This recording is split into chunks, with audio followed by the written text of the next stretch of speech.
El pasado viernes se llevó a cabo el funeral de Estado del expresidente Sebastián Piñera, quien falleció a los 74 años tras este accidente de helicóptero en Lago Ranco. El doctor en economía, empresario político independiente, fue presidente de Chile en 2 ocasiones y para analizar su trayectoria política y el legado que deja nos acompaña a esta hora el analista político Max Colodro. Max, ¿cómo estás? Buenos días. Ya con la distancia que nos dan estos días, ¿cómo resumirías tú el legado? ¿Qué atributos políticos, que hay varios que han destacado desde el mundo político, estas cualidades que tendría el expresidente Sebastián Piñera, ¿cuáles destacarías tú que sería ese legado político que deja el exmandatario?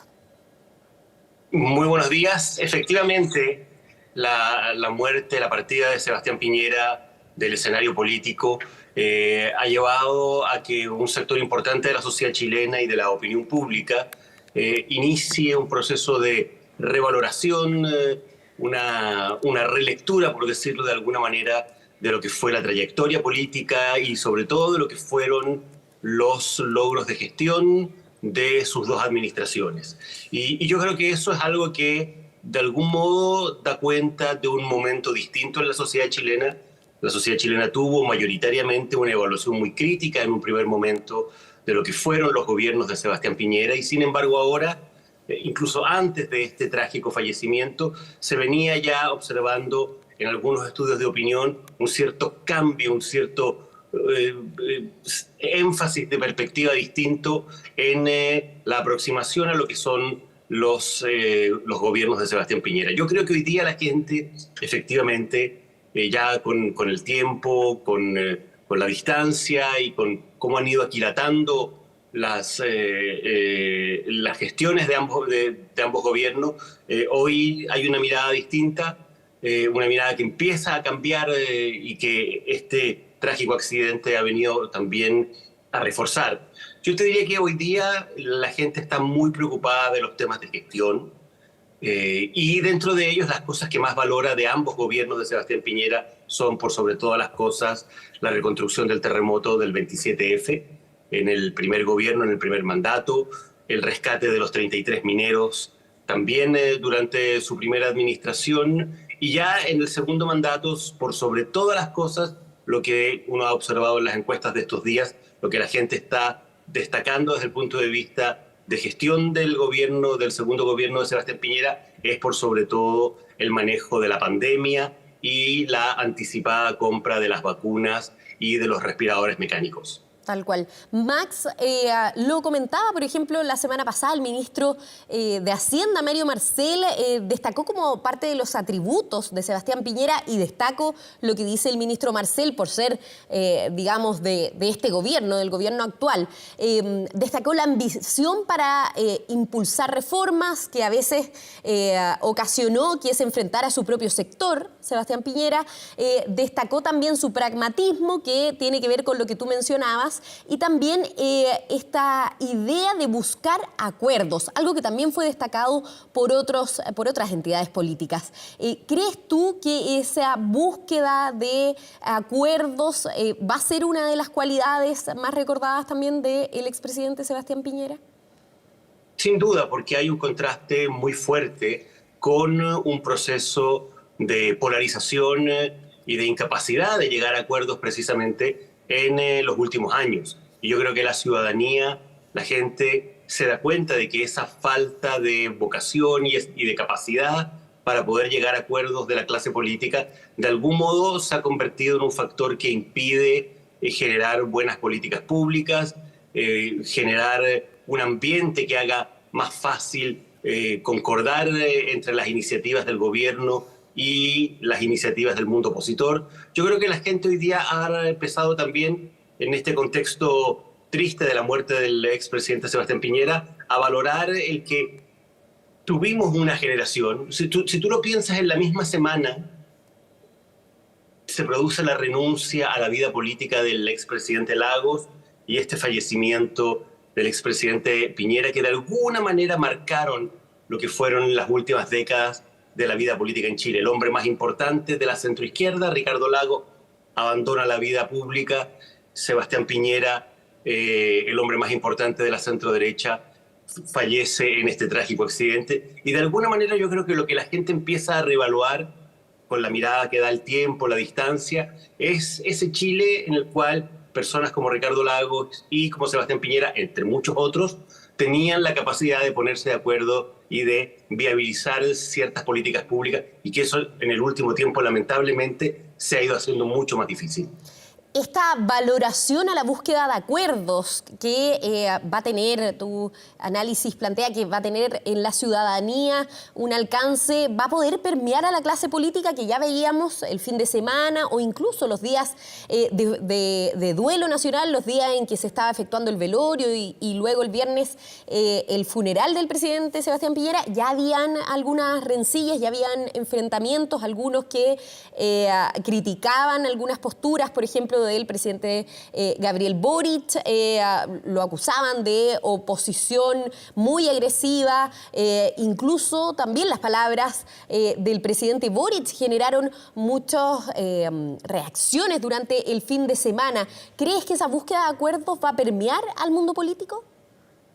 Yo creo que ese es el gran desafío. El gran desafío es que finalmente su mundo, su sector, la centroderecha, logre mantener grados importantes de unidad que permitan hacerse cargo de esto que se ha llamado en estos días el legado de Sebastián Piñera. Vamos a ver si la derecha finalmente tiene la capacidad de mantener la unidad. Venimos ahora acercándonos a un escenario electoral donde el tema de la construcción de acuerdos, de pactos electorales, va a ser muy importante. Entonces vamos a ver si la derecha efectivamente logra asumir este desafío y este, entre comillas, legado que le deja a Sebastián Piñera de trabajar unitariamente en función de construir una alternativa política. Y por el otro lado, lo que vamos a ver también es el desafío que tiene hoy el mundo de la izquierda de acoger lo que han sido expresiones como las planteadas por el presidente Boric, de hacerle un cierto reconocimiento a las convicciones democráticas del presidente, a haber mantenido su gestión en el marco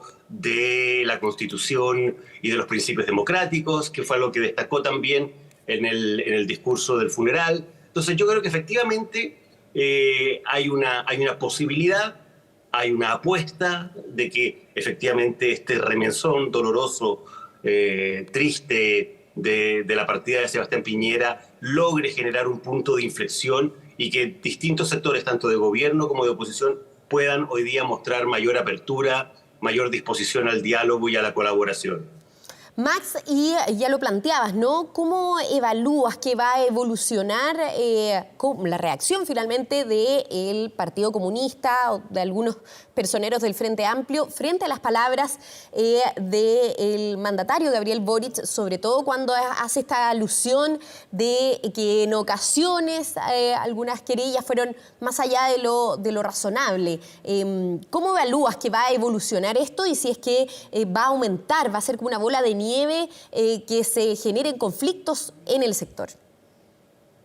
Bueno, el presidente hace rato que viene planteando cambio de posiciones en algunos temas que le han generado roces y tensiones con las fuerzas políticas que están a la izquierda, es decir, básicamente el Partido Comunista y las fuerzas del Frente Amplio. Este caso, sin duda, es un punto alto respecto de esa situación. Yo creo que finalmente el Partido Comunista va a tener que hacer una evaluación respecto de qué tan cómodo se siente en la actual administración. El presidente probablemente va a tratar ahora en los próximos días y en las próximas semanas de morigerar un poco lo que fueron sus planteamientos en el contexto del funeral del expresidente Sebastián Piñera. Pero yo creo que en el mediano y en el largo plazo aquí hay y se notan diferencias importantes respecto de cuestiones muy sustantivas, sin ir más lejos, cuál fue el grado de compromiso o de responsabilidad del expresidente Piñera en las violaciones a los derechos humanos que se produjeron efectivamente durante el contexto del estallido social. Entonces, yo creo que estas discusiones que se están abriendo producto del cambio de posición del gobierno y particularmente del presidente Boric van a ir generando una tensión con sectores de la izquierda, en particular con el PC y con el Frente Amplio, que tarde o temprano van a tener que resolverse en una posición o en una discusión, porque se nos viene encima ya a partir de marzo el inicio de la campaña municipal y de gobernadores regionales, y es muy difícil tener trabajo unitario, tener una visión común, teniendo estas tensiones no resueltas. Max, ¿quién tomará esta posta? ¿Habrá una figura central que tome la posta de la centroizquierda como lo hacía el expresidente Sebastián Piñera? En la centroderecha. En la centroderecha, perdón. Sí, en la centroderecha efectivamente queda un espacio vacío, hay una cierta orfandad en el mundo de la centroderecha después de esta partida de Sebastián Piñera. Yo creo que la líder natural, según lo reflejan todas las encuestas que hemos conocido hasta ahora, incluyendo las de este último fin de semana, muestran que Evelyn Matei es la persona mejor aspectada en el mundo de la centro-derecha para, de algún modo, recoger, al menos en algo, esta herencia y este liderazgo que desaparece del expresidente Piñera. Pero hay que tener en cuenta algo muy importante. La centro-derecha puede tener claro cuál es su liderazgo y efectivamente hay pocas dudas de que sea Evelyn Matei, pero si necesita construir, si requiere construir o busca construir un acuerdo mayoritario con republicanos y con sectores del centro y de la centroizquierda como amarillos y demócratas, bueno, en ese caso aparece el liderazgo de José Antonio Kast por el lado del Partido Republicano como un liderazgo competitivo frente a Evelyn Matei, y eventualmente puede surgir alguien del mundo de amarillos y de demócratas, por ejemplo, la actual senadora Jimena Rincón. Entonces, la de la centro derecha, si quiere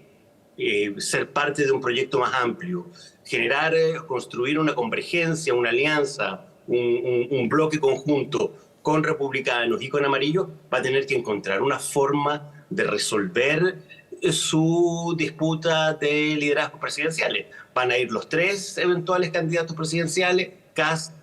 Evelyn Matei y Jimena Rincón, o van a lograr tener la capacidad de articular eventualmente una primaria, o van a llegar al acuerdo de competir juntos con un mayor fair play en primera vuelta y un compromiso de apoyarse en segunda vuelta. Nada de esas cosas las sabemos todavía, pero la posibilidad que tiene este mundo que va precisamente desde republicanos hasta amarillos y demócratas, de representar un proyecto común de gobernabilidad para la sociedad chilena, depende de que haya una negociación y un acuerdo respecto de cómo se resuelve principalmente el tema de la candidatura presidencial. Max, y para ir finalizando, ¿crees que se abre un nuevo periodo también en el gobierno del presidente Gabriel Boric con todas estas señales que dio justamente para apuntar a esta polarización que ya venimos viendo hace bastante rato en la política y en la búsqueda de acuerdos que finalmente tenemos? Por ejemplo, la reforma de pensiones que va a comenzar a discutirse en el Senado en marzo. Hay necesidad de buscar acuerdos. ¿Crees que esto puede también marcar un nuevo periodo en el gobierno del presidente Gabriel Boric? Yo creo que puede abrir un nuevo momento en el sentido de facilitar eventualmente el acercamiento en algunas discusiones como el tema tributario, el tema previsional. Pero yo creo que aquí lo que se viene, al menos en lo inmediato, en los próximos días, las próximas semanas, va a ser una discusión bien dura y probablemente áspera al interior de la propia alianza de gobierno y particularmente en la izquierda, en lo que se llama Apruebo Dignidad, entre el Partido Comunista, sectores del Frente Amplio y el gobierno respecto de cómo resolver estos desacuerdos que se han ido planteando respecto de cómo abordar el legado y la figura histórica de Sebastián Piñera, sobre todo su rol en el contexto de lo que fue el estallido social. Yo creo que se abre ahí un espacio de tensiones. El gobierno tiene que tratar de cerrar rápido esa discusión en el mundo de la izquierda, porque ya en marzo, abril, en un mes y medio más, tiene que empezar a articularse y a converger en función de lo que van a empezar a ser los imperativos de la campaña electoral. Lo que en un comienzo se le denominaba como las dos almas, ¿no?, del gobierno, tienen que funcionar como una sola si quieren enfrentar unidos y fuerte esta campaña electoral que viene. Sin duda, y el presidente, con probablemente ciertas convicciones importantes, ha puesto ciertas cuñas, ciertas tensiones al interior de estas dos almas. Tiene que tratar de aminorar, de atenuar estas tensiones rápidamente para empezar ya a partir de marzo a hacer un diseño político de parte del gobierno respecto y para ayudar a sus coaliciones a encarar de manera unitaria el escenario electoral que se viene. Las elecciones de las primarias de gobernadores y de alcaldes son en junio, es decir, ya a partir de marzo se va a iniciar rápidamente el escenario electoral. Max Colodro, muchísimas gracias por esta conversación. Muchas gracias a ustedes por la invitación.